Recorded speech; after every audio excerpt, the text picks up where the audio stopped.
So I'm gonna wash the bike because recently I went off-roading with it and I wanna have it somewhat clean to work on it. I'll see you in 2 seconds.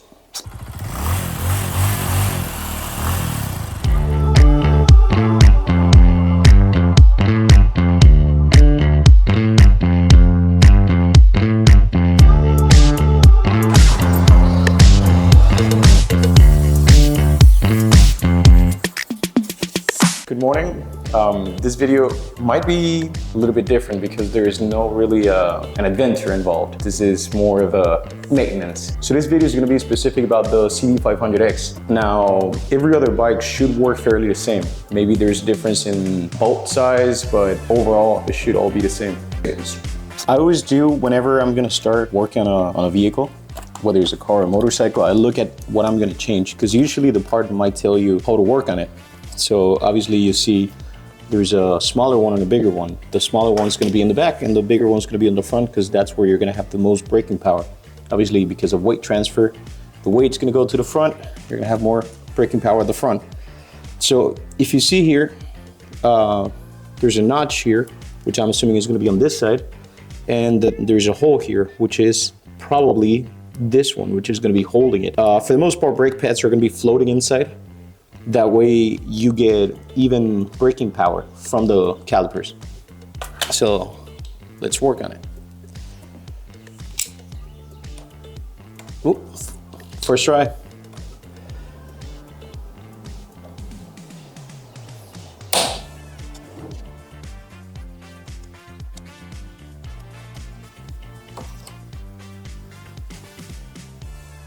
There it is.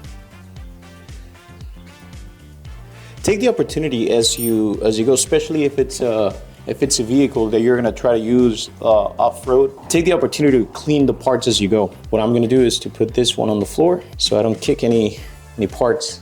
Now, I don't know if you can see it from that position, but the piston caliper compresses, but it has a check valve. The pressure only goes one way. So you're gonna have to press it, compress the piston so you can get the brake pads out. So let's see if the light is good enough for me to show you what I mean.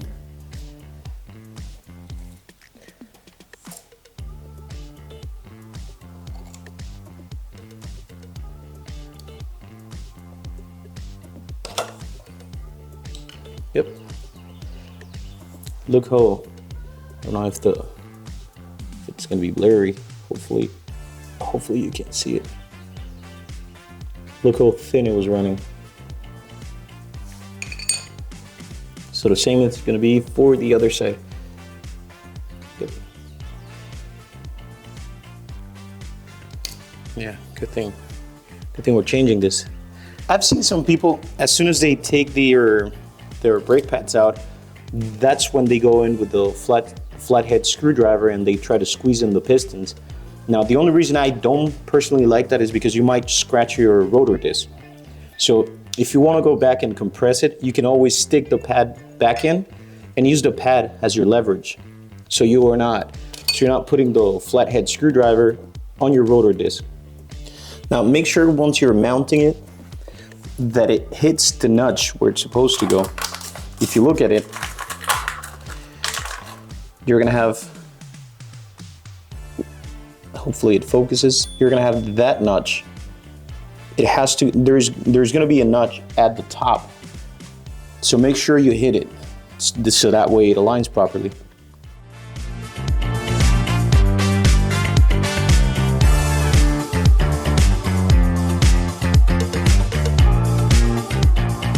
So hopefully that was not so hard to see. Once your brake pads are in, make sure you pump your brakes because in the beginning, it's gonna go all the way in. Now for the rear is gonna be basically the same thing. This pin is what's holding the pads. Here in the rear, there you can see the piston. It's almost all the way out, so yeah, I was running really low. For this one, you're gonna have to remove this caliper bolt. That way you can lift the caliper a little bit for your pads to come out. If it hits this bracket here at the bottom, you won't be able to get your pads out. Let me show you what I mean. So the first one is gonna be this pin, which is an 8mm.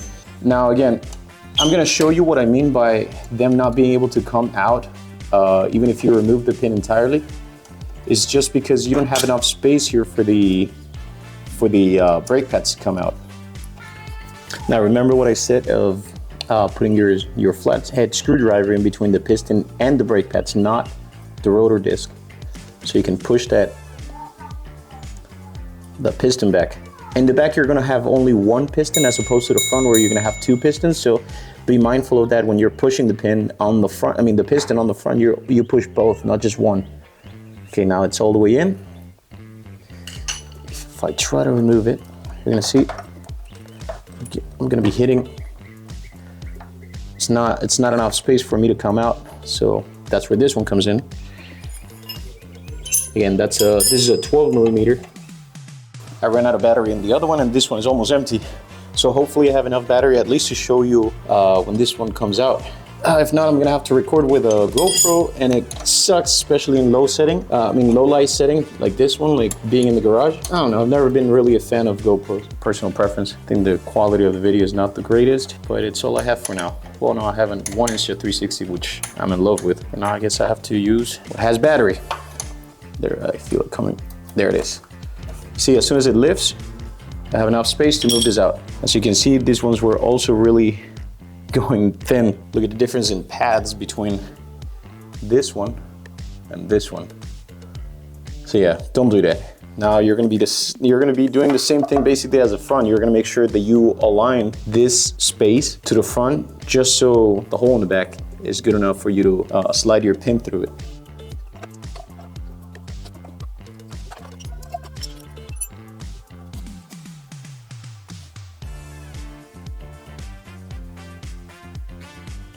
All right, now we do the same thing in reverse. First, I'm gonna tighten the caliper bolt. Once this is done, I'm gonna tighten the brake pads pin. And then we should do the same thing we did to the front. We should pump the rear brake to make sure we build up enough pressure where the brake pads are sitting on the rotor brake. There it is.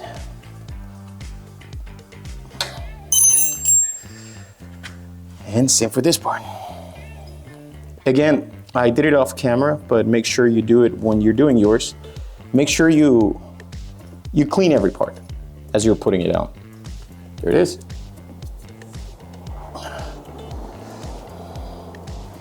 And again, you're gonna see on the first pump, I'm gonna go all the way down with no resistance. And as you keep pumping, eventually you're gonna feel. See, I'm not going all the way down now. All right, so I'm gonna go change, go for a ride, and hopefully see you guys on the next adventure.